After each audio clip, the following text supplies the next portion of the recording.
NASA's Artemis moon mission ended with a successful splashdown. Here to talk about the mission live now is NASA Ambassador Tony Rice.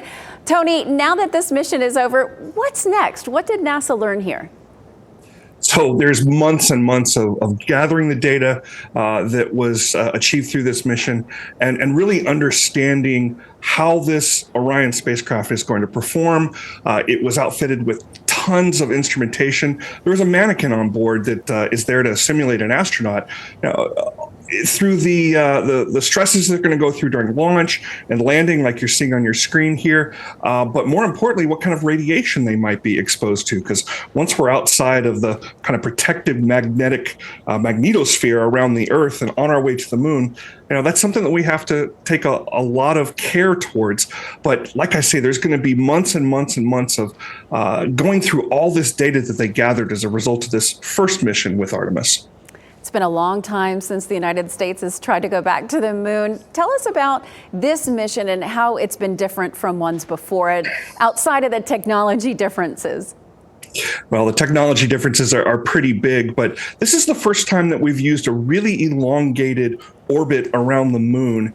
And it's one that's really, really efficient and one we'll likely use in the future. But when we're going back to the moon with the Artemis program, especially with Artemis II, when we're actually going to have astronauts on board, it's not going to be like the old Apollo program. We're not going to go for a couple of hours or a couple of days. We're going to stay, and we're going to do that through an orbiting space station around the moon. So that's what the Orion capsule was built to do. And it's also built to go on to Mars one day. Those pictures are just absolutely stunning. There are also some hidden messages on the capsule itself, including a reference to Frank Sinatra. Tell us about that.